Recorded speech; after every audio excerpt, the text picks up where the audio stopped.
So you're gonna tell me that you don't have no black cat, no Roman candles or screaming mimics?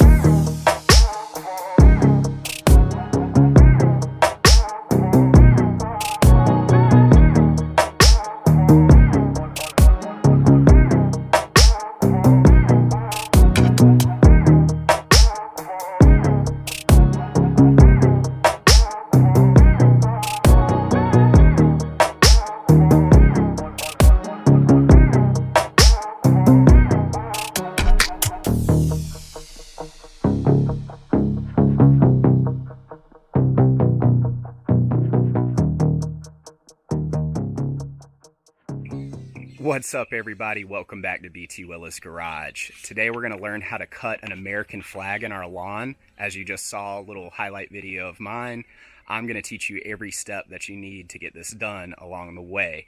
So the reason you might want to do this is for a July 4th post, or because you're having guests over at your house, maybe for Memorial Day, or just because you're proud to be an American, which is cool too. So let's take a look real quick at what we're going to need to do. Number one is you're going to need to find an area of your lawn that is going to be appropriate for cutting out the flag. You can see that I chose the area that you can see perfectly off of the porch here, and I think it was probably the best option. The one thing to be aware of is where the sun hits it. So you can see it pretty good from this angle, but just be aware that, the sun hits other areas, even though I haven't striped them in the past few weeks as I prepared for this project. There are multiple options. It doesn't have to be in one exact spot. Just be sure that the sun is able to get behind those stripes, or they won't show as well if it doesn't have light to reflect off of. We're going to go over a few different things in this video. Number one, the planning, as far as finding that area. We're going to need to measure out the space using a measuring wheel or a tape measure. We're going to need to check the flag dimensions, which I'll show you a website that's really helpful for getting that math so you don't have to crunch numbers all day. And then we're also going to talk about that pick angle a little bit more as far as where you should best take the picture. So we'll go ahead and get started. Consider the size of your mower or the size of your striping kit. I'll give you some advice on what striping kit to get, but obviously the size of your stripe is going to determine the overall length of your flag. So that's going to be important. In the example you're looking at now, I actually had existing stripes that I tried to get rid of, but they were ingrained pretty well in. I'll show you that there's existing stripes that kind of went along the sides that I had to try to get rid of in order to make the focus on the flag itself.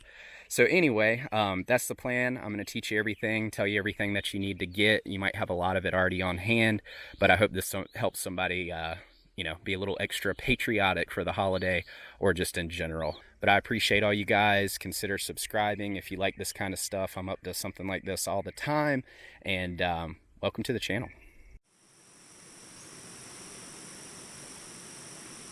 So let's get to the math of the flag. I'm going to put a link in the description to this helpful website. After you get a general idea of how big your flag's going to be, all you need to do is take the measurement of either the up-down of the flag or the right-left. So they call this the width hoist or the length fly area. So you can see that the width hoist is listed here with A and the length fly is here with B. So let's say that our hoist width or the up-down of the flag was 20 feet. We're going to change this to feet, type in 20, and calculate. So down here below, it is going to give us measurements in inches. We all know that there's 12 inches in a foot, so here we can see that 20 feet times 12 would be 240, which is exactly what we told it this measurement is. Now the cool part is this website converts the rest for us. So we know that the run of the flag, or as they call the length or fly, is going to be 456 inches, which, if we do 456 divided by 12, is 38 feet. So you can use your measuring wheel, or if you want to be really precise, use your tape measure and measure out and mark the edges of the flag with your flagging post or whatever, tennis ball. It doesn't matter what you use as long as it stays still for multiple days. So there's that. As far as getting the blue area, it's just the same. We have our measurement D for the top area, our measurement C. Again, those are in inches, divided by 12 for feet, and you have your exact measurements.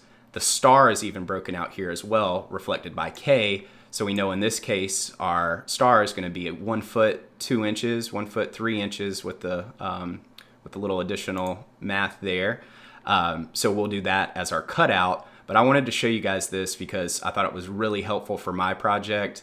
It does take a little bit of time to get your head wrapped around if you're not a math nerd, but I'm confident that you guys can get your measurements perfect using this tool. So I'll link that website.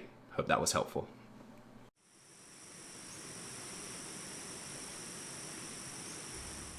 So here's the Checkmate Striping Kit I have on my John Deere zero turn. I've actually got it on a quick release bracket system to where I have these cotter pins that I can remove the kit at any time, which is really helpful. So I'll link Checkmate in the description and you guys can look at them and make sure that it fits your mower. Just get the right one. Ask them about this quick release. It's really, really convenient. And it leads to some nice stripes. Here's a close-up of those marking flags you're gonna need. Here's the white athletic paint that I used. Even though these are kind of different designs, they ended up being the same. It's just the application nozzle was a little bit different. No big deal. Either one works. I'll link one of them in Amazon below. Then we have the star cutout. So I used a large shipping box that I had laying around. This is a 3-foot star, so it's quite big. But yours may be larger, it may be smaller. It just depends on the overall size of your flag, which is ultimately determined by the size of your stripes. So anyway, what I would recommend doing is Googling or YouTubing how to draw a perfect star, and it's not that bad, but I'm not gonna get into that today. I'll let you guys make that decision. But just make sure you have room for overspray. You can see that you're gonna need a little barrier there.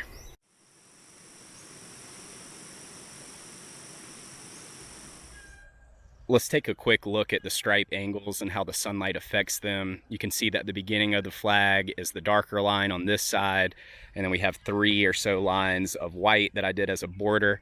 We'll walk to the other side and show how that looks. And now we're at the other side of the flag. You can see the 3 lines that were white as the border are now dark, and our initial line is lighter instead of darker, and that changes as we move around. So when we look that way, it swaps back to 3 light to 3 dark.